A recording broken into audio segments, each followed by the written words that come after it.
Alright, you guys, it's Kaipacho with the weekly Pele report for January 21st, 2026. I'm going to try to make it down this path, walking, talking with the camera at the same time, giving you a little bit of the astrological aspects that are active this week. It's a huge, intense, freaking week.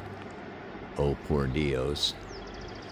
Yeah, because as you can see in that chart at the beginning, we have a Sun, Mercury, Venus, Mars, Pluto conjunction happening practically all through the weekend. And then it's going to come into a square with the moon. Right now, the moon is in Pisces. Okay, it's just gone into Pisces. By Friday, it goes into Aries. And then on Sunday, Taurus. Up for the first quarter square moon at 6 degrees 14 minutes of Taurus. And it's Taurus squaring Aquarius. Both of these are fixed signs. So try to be flexible. Don't get too stubborn. Anyway, other big news. Neptune moves into the sign of Aries. Dun, dun, dun, dun, dun. After 165 years going around the zodiac, finally. Yeah, big shift, baby. This is the time for big shifts, as you can see in this week's mantra. So, to be exact, the Sun conjuncts Mercury today, and Mercury conjuncts Pluto tomorrow. Mars moves into Aquarius on Friday, the same day that the Sun conjuncts Pluto. Okay, so I mean, they're all right in 1, 2, 3 degrees. I'm actually going to read the Sabian symbol for the 4th degree of Aquarius. As you can see in the chart, there is, for a moment there, the Sun, Mercury, Pluto, all at 3 degrees plus of Aquarius. So, yeah. You wait till you hear that one. And then Mars actually makes it up to conjunct Pluto by next Tuesday. So, and by then, the moon is moving into Gemini. All right, well, I'm going to find a little spot down here in the river. Not in the river, on the river. And talk at you. All right, everybody. So much to talk about in today's report. So many changes going on. But I want to start out with that I'm coming to Europe. Ow! I wasn't there all last year. And I miss you guys, all my European friends. I hope to see you. I'm leaving February 16th. I'm going to be at Stilhenge in Amsterdam, where we have 10-meter tall signs made out of steel with fire breathing, and there's a huge art exhibit basically being held there. I will be talking for 3 days.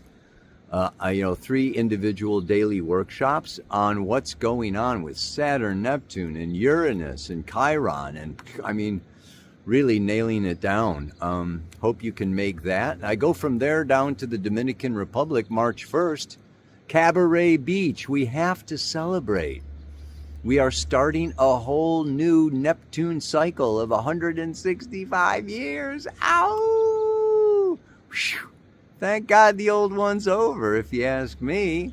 All right, so that's going to be more around celebration and dancing and tubing and, really, I think there's a couple places left, 2 or 3 places. So check that out.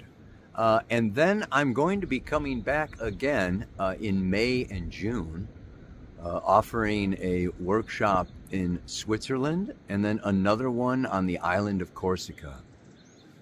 Corsica is a day longer than the one in Switzerland if you're looking for something longer. But these retreats are in the mountains of Switzerland, on the island of Corsica, overlooking the sea.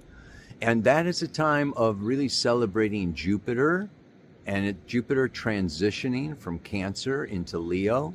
But yeah, check those out. There's links below this video for, on YouTube anyway. Not Instagram, they don't do that. Have to go to my website, check out the events and see what's going on. It would be great to see you there, and yeah, it'd be great to be in Europe again. So, and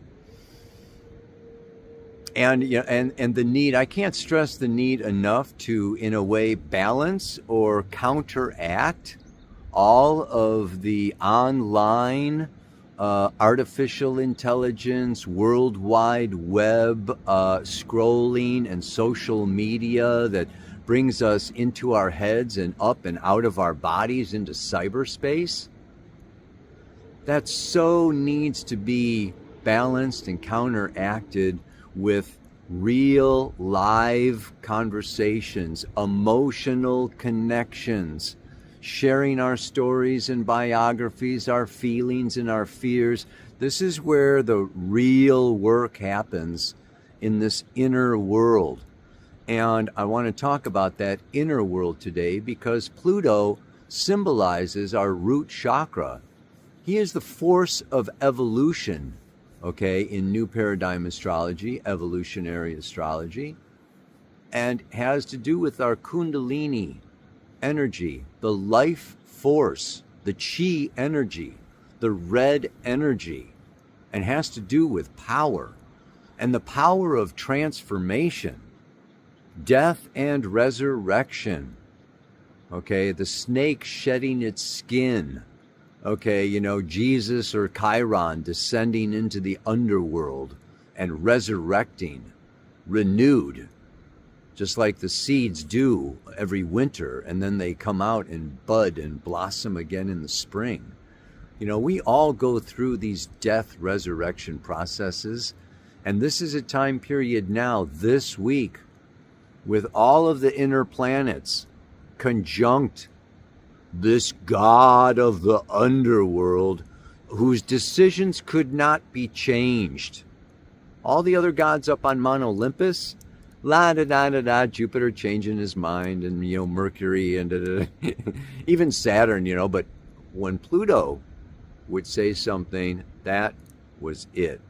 He's the bottom line. And what you really want to do, there's a limitation to the Pele report. I work with and share what is going on in the collective consciousness and the collective unconsciousness in terms of Neptune. But you have to look at where is 3-4 degrees Aquarius in your personal chart. Because I'll talk about Aquarius in terms of the world scene and politics, world events, scientific breakthroughs, what's going on with the politics and United Nations and all, and that is this archetype of Uranus is the ruler of Aquarius. Aquarius has to deal with the collective consciousness, even climate change. Uranus rules the atmosphere. Okay, Aquarius rules the atmosphere and the weather. The atmosphere and the weather is, in astrology, connected to this collective consciousness. And when we collectively are under tremendous amounts of stress, weather patterns, the outside will reflect the inside, and kabalooey. Right? We can have storms and typhoons and tidal waves and earthquakes and all kinds of things. I mean, Pluto actually rules earthquakes. But, really, it could be deathly storms. I mean, Pluto is, death, and Aquarius, the weather is storms. But anyway, where was I going with that? I'd say some of the bottom lines of Aquarius and what we're all working with now, okay, no matter where it is in the chart or this collective, where it emerges out of Capricorn. And Capricorn, ruled by Saturn, okay, it is the patriarchy, And it is the old system and the old ways of doing things, and, attaching for financial security, taking care of business, management, the CEO of the corporation, all of this going on. And when we shift into Aquarius, it is this shift towards freedom, towards liberation from the past, towards a new self, towards the future, a new paradigm. So, Pluto went in there last year, and now we've got, this huge emphasis on it right now. And a big part of that is non-attachment, breaking away from our old structures, our old security, our old identity, our old partnerships, our old job, whatever. And that transition can be a very scary pathway forward. So we can all be dealing with some inner fears. That's what the mantra for this week is about. And Pluto deals with these deep, great inner fears. They may be triggered by world events. Okay, we know silver is going up, because the currencies and the whole world situation is so unstable, and Greenland and Iran and Ukraine and Israel, and you name it, it's not stable. It's not a stable time. This is this whole thing going on, and it's going to remain. Okay, it's like you're going through a birth canal. This is a really transformative time where there's a lot of chaos, a lot of confusion, a lot of instability, and it brings up a lot of fear. What to hold on to, who to hold on to, how to hold on, or let go, and then it turns into what to let go of and what to hold on to. So then there comes decisions. I want to encourage you, remember, Saturn is in the final degrees of Pisces. Neptune went into Aries. Saturn goes into Aries in a few weeks. And, these are critical weeks, but understand that we're still in a finish, close, complete. This is not a time. Wait for March. Wait for the Dominican Republic. That will be the time, to really, step into the new you, make new commitments, the new life, the bigger life, as the mantra states this week. Okay. So now it's just kind of like, it's a challenging period. Why? Because transiting Pluto works in one of 4 different ways. I think I have mentioned, these different ways, before. And of course, if you're in my school, you'll hear this over and over and over again. So funny, I was with Mantek Chia, and the old way that the Chinese taught was through repetition. And the guy would repeat himself the same thing 1,000,000 times over. And it was like, but you don't forget it. Depending upon how attached, how resistant you are to the evolutionary process, how much you resist pain, how much you resist growth is directly proportional to the amount of pain that you will experience in any given lifetime. Underline that. Yeah. When you resist change and the evolutionary process of your soul, it leads to, the result is pain. Physical, emotional, mental, spiritual.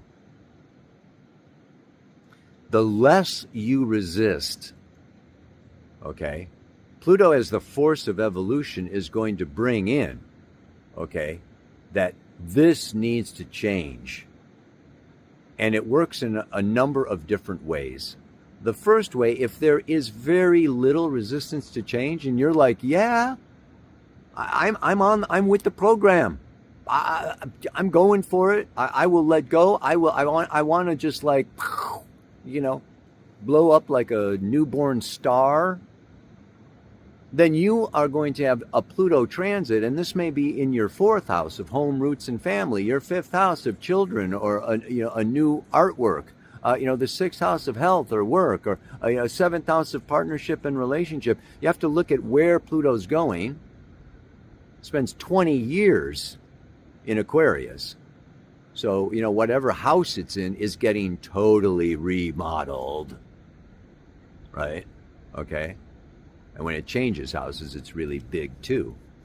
But wherever it is now, one of the things that can happen, if you are embracing your evolutionary change, like a volcano erupting, new capacities, new skills, new potential, new power, a new sense of power, like boom, okay, can happen in your world, in your life, in yourself. Yeah.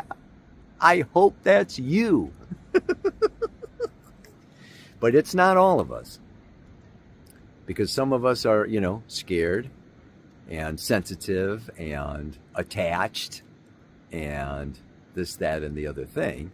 So the second way that it works, if you've got a little bit of fear, okay, is very often it will come through another person, a relationship, and that person will have a profound transformative effect on your identity, on your values, maybe on your bank account, maybe on your sexual expression, maybe on your, in every way.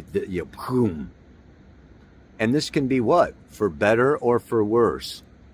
Yeah? Because Scorpio is about, merging, alchemically merging with another to become more than I am. But there's also that sense of being, like overpowered and feeling like powerless in the face of what I'm hypnotically attracted like a magnet to this other, relationship. So there can be this loss of self and a sense of powerlessness that brings up a lot of fears.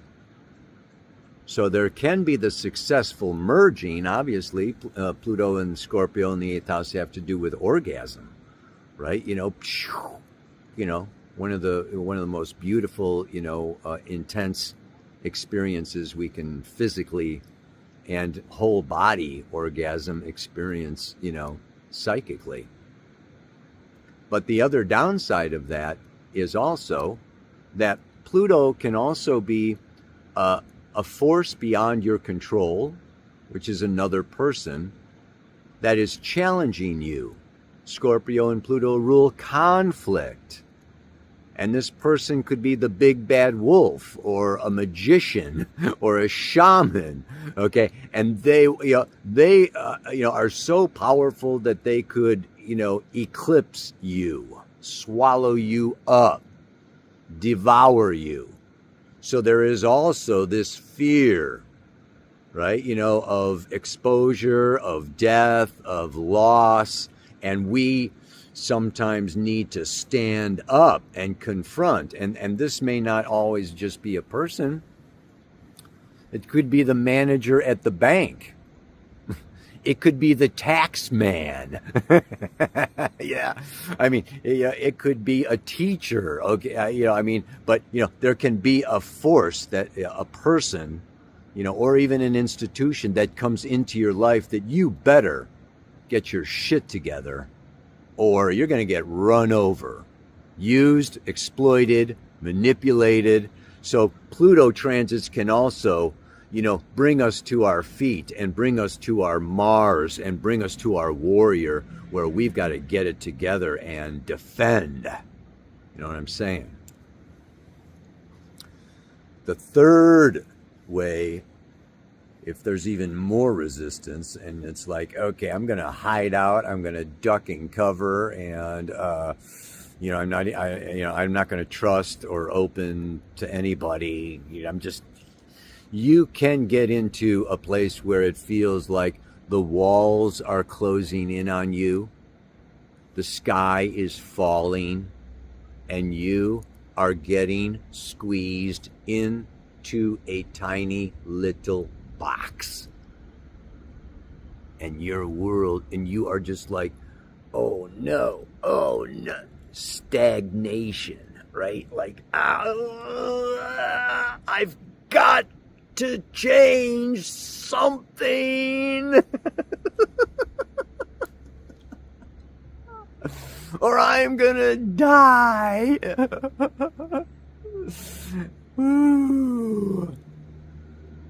And then you're really forced out of your comfort zone. And of course, with the Saturn, Neptune, Pisces thing, this can also be like your support systems drop away, your job, you get dismissed, or something happens with the markets and you lose your money or whatever. I mean, it's just like, and you are forced to become more self-sufficient, self-reliant, get your act together, and and this other person or the bank or something else, is just a big, like I need to come out of my comfort zone and come into conflict. I need to make room for myself. I need to make space. Back off. Leave me alone, or get out of my life, or get out of my way, or just so yeah. Pluto and Scorpio, the 8th house. It rules. Power and powerlessness, power plays. And last but not least, it rules death. It rules removal. If you're in total resistance, I'm in this until death does me part. There can be just loss, betrayal, abandonment. Okay, issues that happen, in relationship, but it can also happen with your arm, your eye, your money, your job, your house. It just has to go. You have to, again, look at the house position of where Pluto is. This is where the deep transformation is happening for you.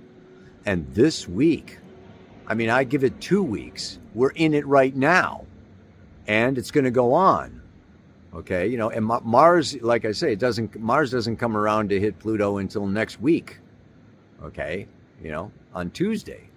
And even then, after the conjunction. So, and we may see headlines, we may see war, we may see, some big tumbling of markets and changes in, shared monies and banking and everything like that also. So, this is like a very tumultuous time. We're heading down to those rapids down there, after some flat water. So, yeah, this end of a 165-year cycle is going out with a bang, isn't it? Oh my God. And it's really something. I would love to read 2 of these Sabian symbols, but I'm trying to shorten this frickin' report. Because the moon, the 7th degree of Taurus, where the moon is going to square the sun from, is the woman of Samaria at the ancestral well. Those of you with a Christian background, familiar with the Bible, may remember that Jesus met the woman of Samaria at the well. It's a really good, the meeting of the traditional past, the woman at the well, and of the creative spirit pointing to the future. A new quality of being are the key words. So there is this, bumping up against, needing to liberate ourselves from our past.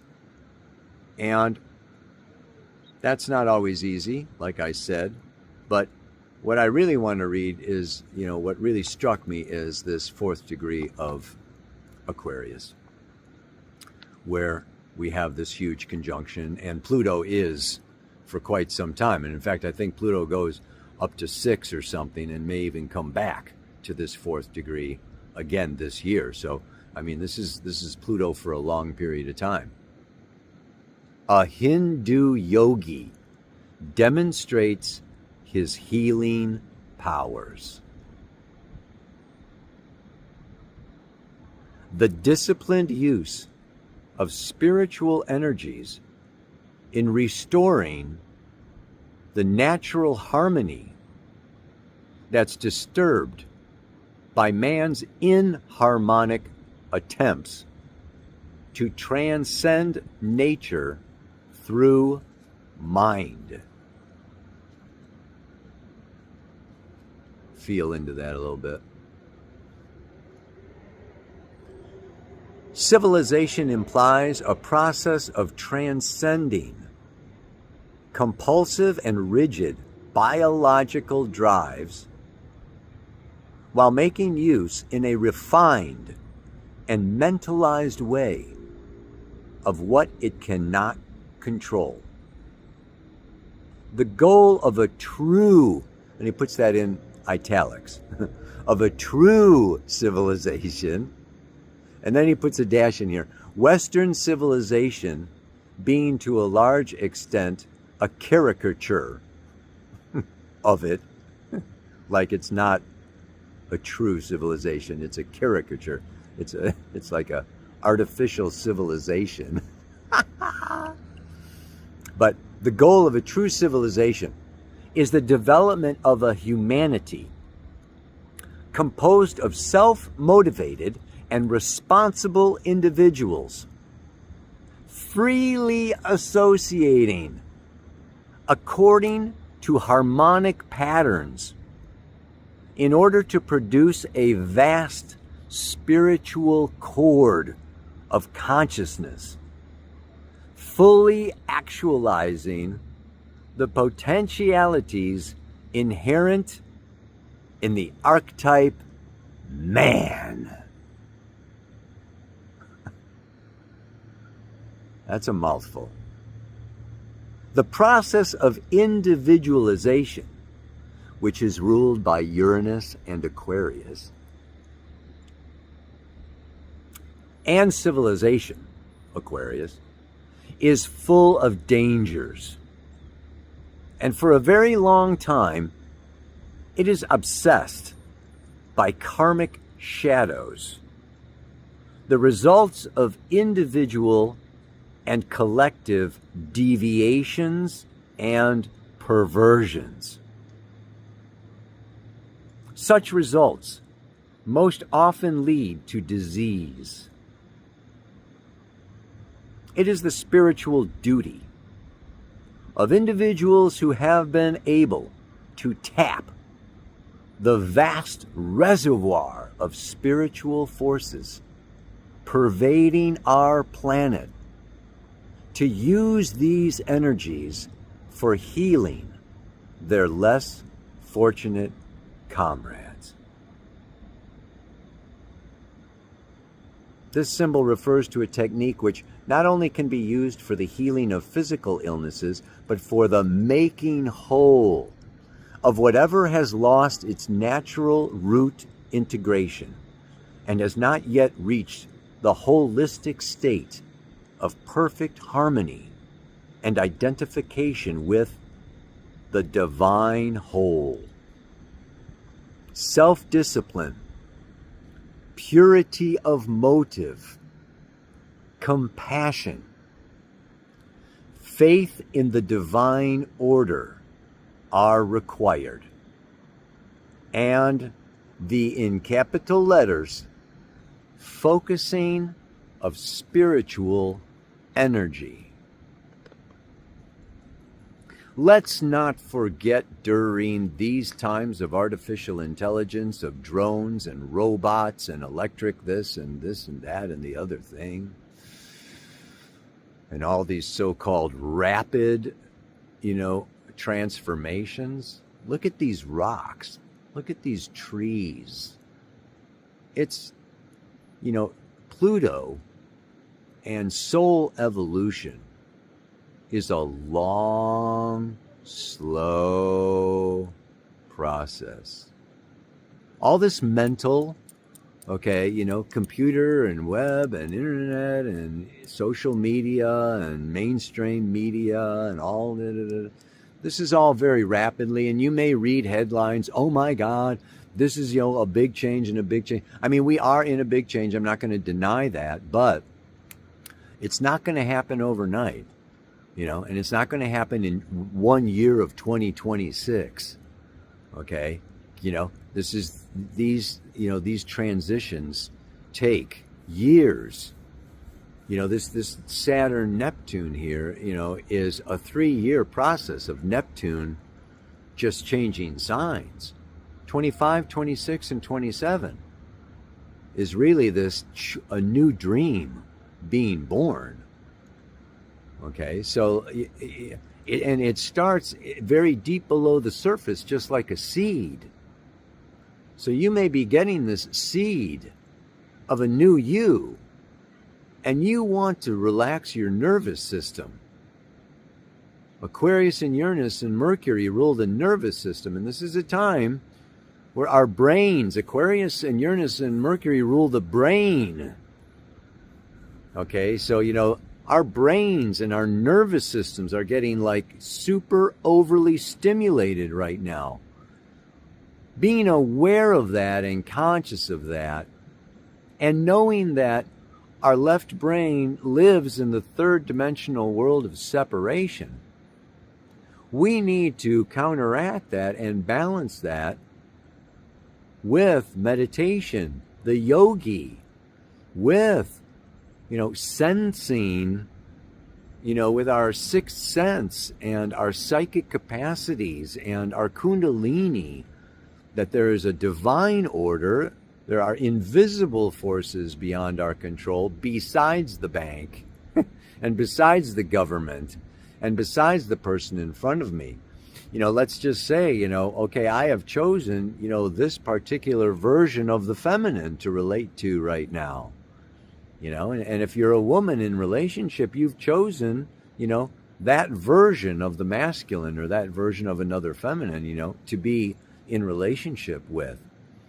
Okay, and even people, are archetypal symbols, projections of our own inner masculine or feminine.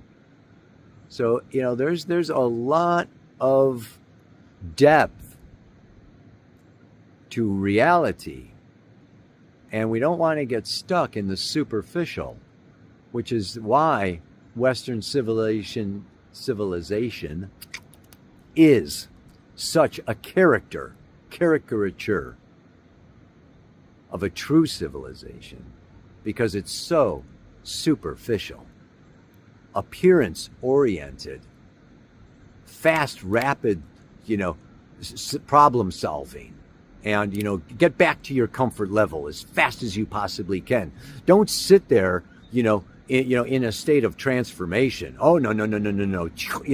Get that over with. I mean, yeah. So, there's this huge emphasis on physical, emotional, mental comfort leads to addiction, leads to attachment, leads to a resistance to the evolutionary process, and therefore results in pain. And I'm a little bummed out that, this doesn't rhyme very well today, but I couldn't find a word that rhymes with work. If I'm going to live a bigger life, it's going to take some work. Duh. Not only must I face my fears, but go out into the world. Notice I didn't say, but go out and face the world, like I face my fears and I face the world. It's not just facing the world. It's penetrating the world, right? It's affecting the world. It's going into the world.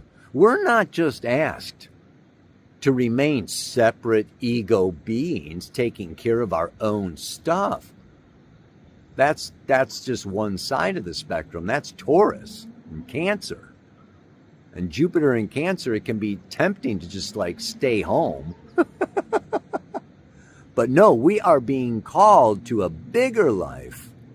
We're being called out of even Capricorn, okay, into, Aquarius is extraterrestrial intelligence and aliens, and it's not just globalization in society, it's like the universe.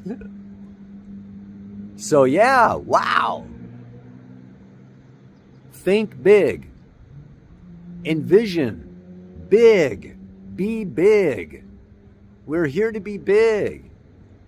And there's a lot of programming, social, religious, and, family that says, no, don't,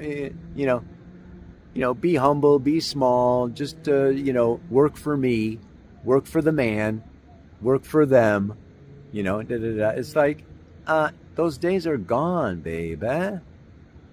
We got to be self-actualized, individualized. Uranus is our inner genius. Aquarius is our inner genius. Tap into your inner genius and you are going to one more time. Oh, and the song for this week, Any Major Dude. Any major dude will tell you, my friend, any minor world that breaks apart falls together again. When the demon is at your door, in the morning it won't be there no more. Any major dude will tell you. Any major dude will tell you. You like Steely Dan? They're great, man. At least they were great. I don't know where they are now. One more time. Wrap it up, baby. If I'm going to live a bigger life, it's going to take some work. Not only must I face my fear, but go out into the world. Boom! I made it fear instead of fears. Whatever you want. You could have fears. It could be plural. But fear is fear, right? The root of all fear is Pluto, death. That's the root of all fear. I mean, you face that one, right? The death of an identity, the death of a relationship, the death of a job, the death of a position, the death of a family member, whatever. Yeah, that's the root fear. Anyway, I could frickin' talk forever, man. I had some coffee this morning. Namaste. Aloha. So much love. Hope to see you in Europe or the Dominican Republic or wherever.